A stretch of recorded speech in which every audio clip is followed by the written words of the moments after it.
Chers amis, dans cette vidéo, je vous propose d'étudier la liturgie, d'abord dans le lieu commun dans lequel elle se déroule, c'est-à-dire la basilique, et ensuite le lieu propre sur lequel elle est actualisée, l'autel.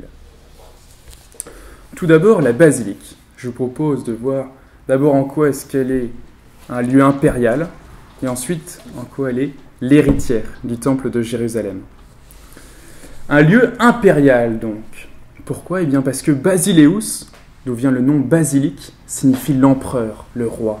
Et dans la basilique étaient rendues toutes les hautes administrations du royaume, toutes les charges impériales, la justice, les impôts, la diplomatie, toutes ces grandes choses étaient gérées, étaient réglées dans la basilique.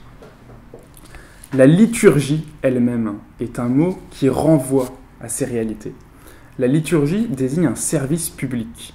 Avant toute chose, la liturgie, dans le langage des anciens, désignait un service qui était rendu pour le bien de la cité, comme le serait la justice ou les impôts, ces grandes charges dont je parlais.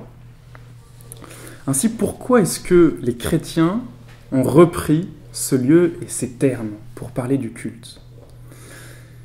Eh bien, notamment parce que le culte rendu à notre Seigneur est le plus grand service qui puisse être rendu à la société. En rendant un culte à Dieu le Père, par Jésus-Christ, nous réconcilions Dieu avec l'humanité.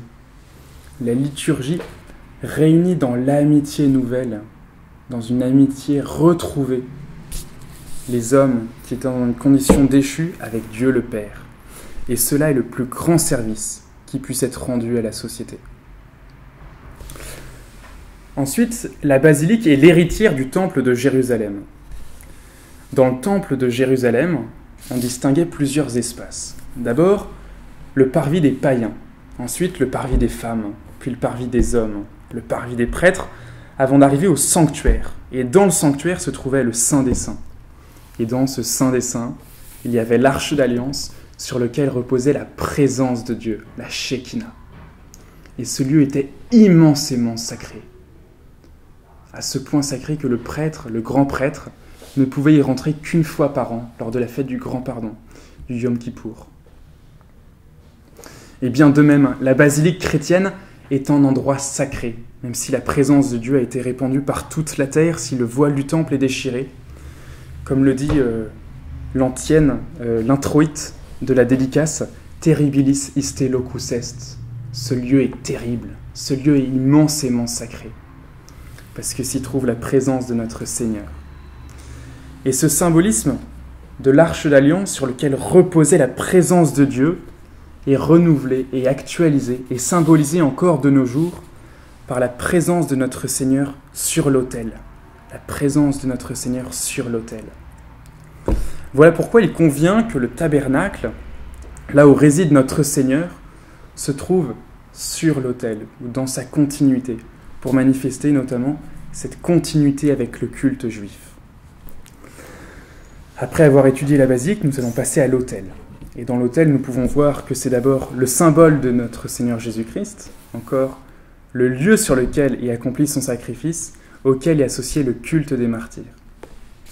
Ainsi, l'autel est le symbole de Jésus-Christ. Comme le dit saint Pierre dans une de ses épîtres, notre Seigneur est la pierre vivante, rejetée des hommes, il est vrai, mais choisie et précieuse devant Dieu. Voilà pourquoi il convient que soient rendus à l'autel les mêmes hommages qui sont rendus à notre Seigneur. Et c'est dans cet esprit que dès le IVe siècle, nos pères vont honorer notre Seigneur par des baisers qui avaient été demandés par notre Seigneur, à l'exemple de Marie-Madeleine. Voilà, 9 fois pendant la messe, le prêtre baise l'autel, voilà, lorsqu'il monte à l'autel, lorsqu'il en descend, et à chaque fois qu'il s'adresse au Seigneur, à chaque fois qu'il s'adresse aux fidèles, dans le nom du Seigneur. Mais surtout, l'autel, c'est le lieu sur lequel est accompli le sacrifice. Voilà. Et ce sacrifice est celui de la croix. Avant toute chose, la messe, c'est l'actualisation non sanglante du sacrifice de la croix. Et cette dimension sacrificielle de la messe est notamment rendue par le fait que, juste après l'offertoire, l'hostie qui va être consacrée ne repose plus sur la patène, mais directement sur l'autel.